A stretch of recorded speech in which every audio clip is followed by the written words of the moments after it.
जय माँ काली मित्रों, आपका हमारे चैनल माँ काली माँ दुर्गा शक्ति संवाद में स्वागत है। मित्रों, अगर आप हमारे चैनल पर नए हैं तो हमारे चैनल को सब्सक्राइब कीजिए, लाइक कीजिए, शेयर कीजिए। साथ ही नोटिफिकेशन बेल को भी प्रेस कीजिए, जिससे हमारी आने वाली वीडियोस का नोटिफिकेशन आपको तुरंत मिल जाए। मित्रों, आज का जो विषय है वो विषय ये है कि व्रत क्या होता है, ये क्यों किया जाता है और साधना के समय पर भोजन के क्या नियम होते हैं। तो ये महत्वपूर्ण जानकारी है, आप वीडियो को पूरा सुनिएगा तभी आपको बात समझ में आएगी। क्योंकि कुछ लोगों के मन में ना भ्रांति है इस बात को लेकर के, मतलब वो भ्रमित रहते हैं। वो ये सोचते हैं कि आज हमारा व्रत है, व्रत का क्या अर्थ होता है वो ये नहीं जान पाते। देखिए, व्रत और उपवास दो अलग अलग चीज़ होती हैं। व्रत का अर्थ होता है एक नियम, एक नियम आप उठाते हैं।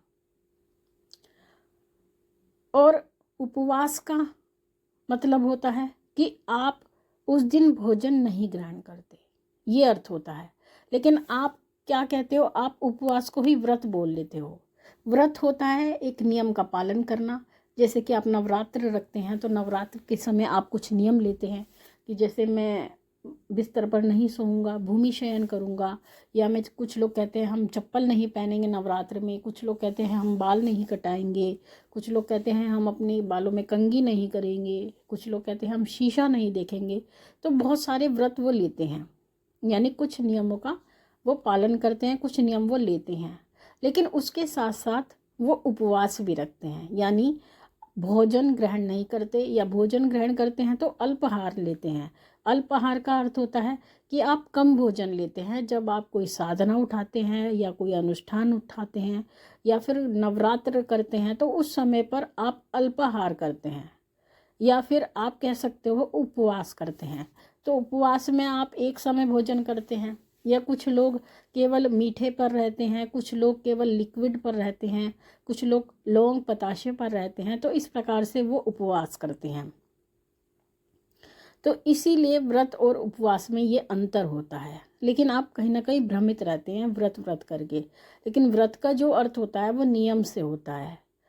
और सबसे महत्वपूर्ण बात, जब आप व्रत उठाते हो, जब आप कोई नियम उठाते हो, तो उस समय पर जो आपकी भावना है वो दृढ़ संकल्प होनी चाहिए। यानी एक बार जो आपने संकल्प कर लिया तो उस संकल्प को आपको उस निश्चित समय सीमा तक लेकर जाना है जो आपने अपने मन में निर्धारित की है, या जो आपने संकल्प में बोली है। तो उस समय तक आपको उस व्रत का पालन करना होता है।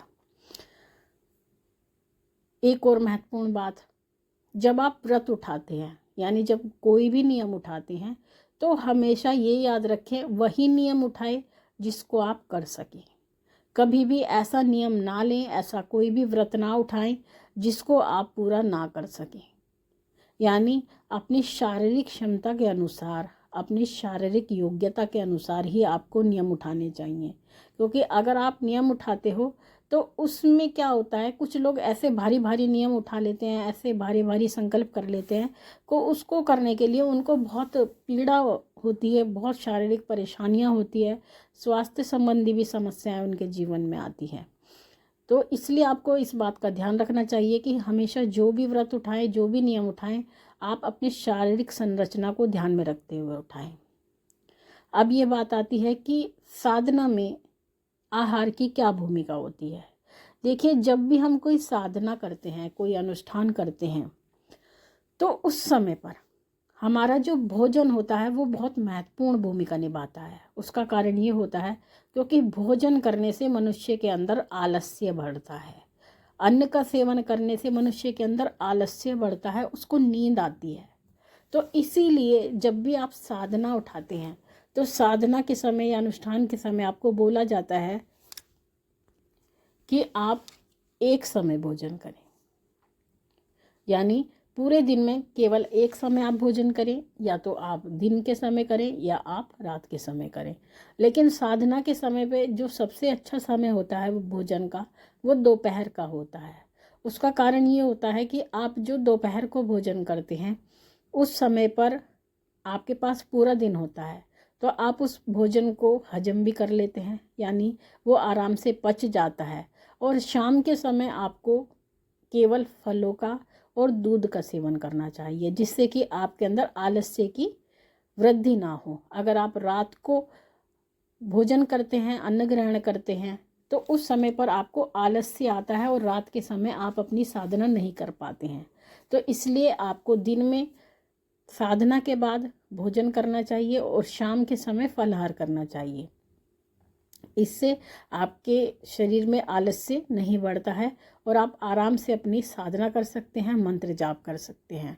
इसीलिए भोजन को एक सीमा में करने को कहा जाता है अनुष्ठान के समय पर।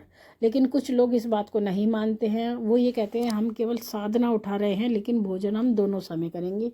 भोजन में हम किसी भी प्रकार का कोई नियम पालन नहीं करेंगे, क्योंकि हमारी शारीरिक संरचना ऐसी है कि जिस कारण से हम भोजन में कोई परिवर्तन नहीं कर सकते। तो ये तो एक परिस्थिति जन्य स्थिति होती है। लेकिन सबसे बड़ी जो महत्वपूर्ण बात होती है वो ये होती है कि जब भी आप कोई साधना उठाएं तो उस समय पर अपने भोजन के नियम को ज़रूर निर्धारित करें। अगर आप साधना उठाते हैं तो हमेशा इस बात का ध्यान रखें कि आप अल्पाहार लें। अल्पाहार में आप एक समय या तो अन्न ग्रहण करें या फिर आप बिल्कुल अन्न का त्याग करें। अगर आप स्वस्थ हैं, आप बिल्कुल फिट हैं, तो आपको यही कोशिश करनी चाहिए कि साधना काल में आप अन्न का त्याग करें, क्योंकि अन्न खाने से आपके अंदर आलस्य बढ़ता है। दूसरी चीज़, जब भी आप कोई साधना या व्रत नियम जो भी उठाएं आप, उस समय पर इस बात का ध्यान रखें कि आपको सात्विक भोजन लेना है, सात्विक आहार लेना है। हम कई बार आपको बता चुके हैं, पिछली वीडियोस में भी बता चुकी हैं। कुछ लोग कहते हैं कि लहसुन प्याज धरती में उपजता है तो ये मांस मदिरा के समान नहीं है। लेकिन आप ये नहीं जानते कि लहसुन प्याज खाना आपको कोई ऐसा नहीं है कि मनाही है किसी प्रकार की। लेकिन लहसुन प्याज जो आता है वो तामसिक भोजन में आता है। वो आपके अंदर एक तो गर्मी को बढ़ाता है। लहसुन आपने देखा है कि लहसुन गर्म होता है, तो आपकी प्रवृत्ति का परिवर्तन करता है। इसलिए लहसुन को, प्याज को आपको मना किया जाता है। और किसी भी देव पूजा में जो भी वैदिक प्रकार से पूजा की जाती है, वैदिक मंत्र जाप किए जाते हैं, उनमें लहसुन प्याज का पूर्णतः त्याग किया जाता है। इसलिए साधक को भी लहसुन प्याज नहीं खाना चाहिए, बिल्कुल सात्विक आहार लेना चाहिए। ज़्यादा मिर्च मसालों का भोजन उनको नहीं करना चाहिए और ज़्यादा रुचिकर भोजन भी उनको नहीं करना चाहिए। रुचिकर का अर्थ होता है कि जो स्वादिष्ट आपको लगे, यानी जो जिह्वा को स्वादिष्ट लगे, ऐसा भोजन आपको नहीं करना चाहिए। क्योंकि स्वादिष्ट भोजन व्यक्ति ज़्यादा करता है और एक साधक को ज़्यादा भोजन करने की मनाही होती है कि उसके शरीर में आलस्य ना आए और साधना में मन लगा करके वो अच्छी प्रकार से जाप कर सके, अपने इष्ट का ध्यान कर सके। इसलिए भोजन में ये चीज़ें रोक टोक लगाई जाती है, प्रतिबंध लगाई जाती हैं।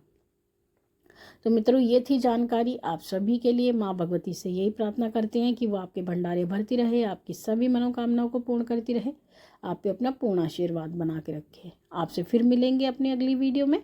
तब तक के लिए जय महाकाली, जय महाकाल।